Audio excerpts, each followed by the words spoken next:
સમાચારોમાં આગળ વાત કરીએ કે દિવસે ને દિવસે ગામડાના માલધારીઓ કે જે ગૌચર જમીનની અંદર એ પોતાના માલ ઢોરને ચરાવતા હોય છે, એ ગૌચરની જમીન ક્યાંક ને ક્યાંક દબાણો કરવામાં આવતી હોય છે, તો ક્યાંક આ ગૌચરની જમીન એ પૂરી થઈ રહી છે. તેની વચ્ચે અમરેલીના અમૃતવેલ ગામમાં માલધારી સમાજની જીત થઈ છે. ગૌચરના દબાણનો ગંભીર પ્રશ્નનું એ નિવાકરણ આવ્યું છે. 2 વર્ષથી અનેકો રજૂઆત બાદ માલધારીઓનું ગૌચર એ ખુલ્લું કરાયું છે. પશુઓના એ ચરિયાણ માટે ગૌચરની જમીન છે એ માલધારીઓએ ખુલ્લી કરાવી છે. માલધારીઓએ પશુપાલકોએ સ્વ ખર્ચે રૂપિયા ભરી એ જમીન માપણી કરાવી. અધિકારીઓની હાજરીમાં ગૌચર જમીનમાં એ ખૂટા મારી અને સુરક્ષિત કરવામાં આવી છે. અમૃતવેલ ગામમાં 600 વીઘાનું ગૌચર છે તે ખુલ્લું કરવાની કામગીરી હાથ ધરાય. અમૃતવેલ ગ્રામ પંચાયત પાસે સ્વ ભંડોળ ન હોવાથી પશુપાલકોએ જમીન ખુલ્લી કરાવી. જમીન સ્વેચ્છાએ હટાવવાની અપીલ એ સરપંચ દ્વારા કરવામાં આવી હતી. જે ગ્રામ પંચાયત પાસે એ સ્વ ભંડોળ ન હોવાથી એ માલધારી સમાજના લોકો છે તેમને પોતાએ સ્વ ભંડોળ ભેગું કર્યું.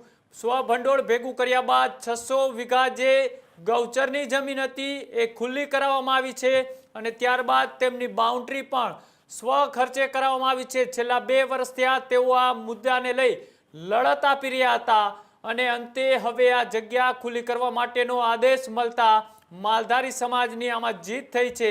અને આ જે મામલો હતો આ મામલાને લઈ ત્યાંના માલધારી આગેવાનો દ્વારા શું કહેવામાં આવ્યું એ પણ જોઈએ અને સાથે જ અધિકારીઓ દ્વારા આ ગૌચરની જમીનને ખુલ્લી કરવાને લઈ શું કહ્યું આવો તે પણ જોઈએ. હરાબારી દેવકણ ભગતભાઈ, ગામ અમૃતવેલ, તાલુકો સાવરકુંડલા. અમારા ગામમાં લગભગ 112 હેક્ટરથી પણ વધુ ગૌચર જમીન આવેલી હતી. આ જમીન ઉપર મોટા ભાગની જમીન ઉપર બિનઅધિકૃત દબાણો હતા, લેન્ડ ગ્રેબિંગ હતું. આ દબાણો ખુલ્લા કરવા માટે અમારા દ્વારા અનેક લાંબા સમયથી ફરિયાદ કરવામાં આવી રહી હતી અને ફરિયાદના ભાગરૂપે તંત્ર દ્વારા સરકારી જમીન માપણી અમને ફાળવવામાં આવી છે. લગભગ 4 દિવસથી આ માપણીની કામગીરી ચાલુ છે અને હજી પણ 2-3 દિવસ સુધી આ કામગીરી ચાલશે. અમારા ગામમાં પશુઓની ખૂબ મોટી સંખ્યા છે અને ગૌચર ઉપર દબાણ હોવાથી અમારે પશુ ચરાવવા માટે ખૂબ મોટી તકલીફ થતી હતી. આ માટે અમે અનેક જગ્યાએ લેખિત મૌખિક રજૂઆત કરવામાં આવી રહી હતી. ખૂબ લાંબા સમયની લડાઈ પછી અમને તંત્ર દ્વારા આ જમીન માપણી ફાળવવામાં આવી છે. જમીન માપણીની જયારે પ્રશ્ન ઉદ્ભવ્યો ત્યારે ગ્રામ પંચાયત પાસે સ્વ ભંડોળનો ખૂબ મોટો પ્રશ્ન આવીને ઉભર્યો. ત્યારે અમે લોકોએ બાંયધરી સરપંચને આપી કે કઈ વાંધો નહીં, પંચાયત પાસે સ્વ ભંડોળ ન હોય તો આ પૈસા અમે અમારા પોતાના અને ગામના દાતાશ્રીઓના આર્થિક સહયોગથી અમે આ તમામ કામગીરી કરવાના છીએ. એટલે સાવરકુંડલા તાલુકામાં નહીં પણ અમરેલી જિલ્લામાં અમૃતવેલ ગામ એવું પ્રથમ ગામ બનશે જ્યાં ગ્રામ પંચાયત ની પોતાની જમીન એટલે કે ગૌચર લેન્ડ ઉપર માપણીની કામગીરી હોય તો ભલે, ગૌચર નિશાનની કામગીરી હોય તો ભલે, ગૌચર વિકાસ કાર્યની કામગીરી હોય તો ભલે, આ તમામ કામગીરી સ્વયંભૂ નાગરિકો દ્વારા નાગરિકોના સ્વ ખર્ચે આ તમામ કામગીરી થઈ રહી છે. એટલે આ સાવરકુંડલા તાલુકાનું અમરેલી જિલ્લાનું અમૃતવેલ ગામ એવું પ્રથમ ગામ બનવા જઈ રહ્યું છે. એટલે આખા ગુજરાતને અમૃતવેલ ગામ એક પ્રેરણાદાયક પગલું પૂરું પાડ્યું છે. એટલે આખા અમૃતવેલ ગામ માટે એક આ સન્માનજનક બાબત કહી શકાય. અમૃતવેલ ગામની વસ્તી ગણીએ તો 2011 ની ગણતરી પ્રમાણે 1600 ની વસ્તી છે, 1605 ની. અને ગૌસર છે અમારે 2 સર્વે નંબર છે. એક 225 નંબરનો સર્વે નંબર છે એ 90-92 હેક્ટર હતો. એક 144 નંબરનો સર્વે નંબર છે એ 25 થી 27 હેક્ટર હતો. એટલે 2 સર્વે નંબર હતા એમાં 50% ટૂંકમાં દબાણ હતું, 50% જગ્યા ખુલ્લી હતી. પછી આ માલધારી સમાજની અવારનવાર માંગણી હતી કે સરપંચ આ અમારે ગૌસરનું ખુલ્લું કરવાની કામગીરી કરવી છે.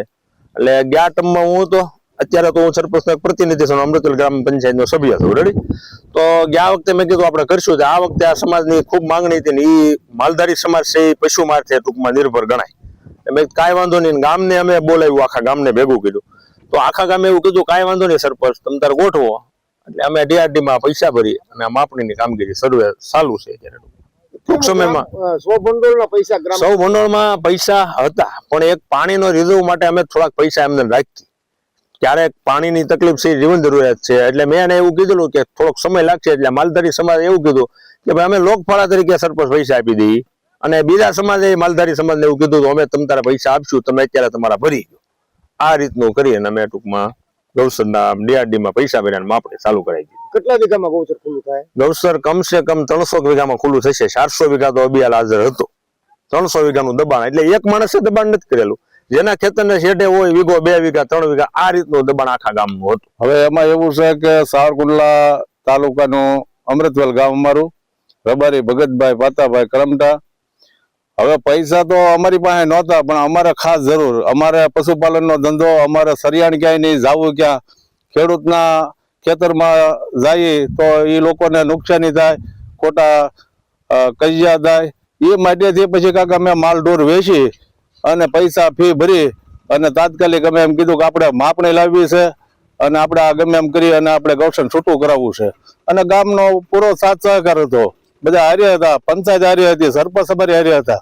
અને કે તમે તારે કરો, કાંઈ વાંધો નહીં, આપણે ગામમાં કાયમ શાંતિ થઈ જાય અને માલ ઢોર ને તમારે સરવાનું થઈ જાય, તમારી રોજી રોટી એમાં જ છે. કેટલા પૈસા ભર્યા તમે? 70,000 રૂપિયા ભર્યા. કઈ રીતે ભર્યા? પૈસા અમે અત્યારે તો અમે ભરી દીધા છે. એમ પછી ગામે ઘણા કીધું છે, દાતાઓએ કીધું છે પૈસા આપ્યો, પણ અમારે તાત્કાલિક ભરવાના છે એટલે અમે ભરી દીધા.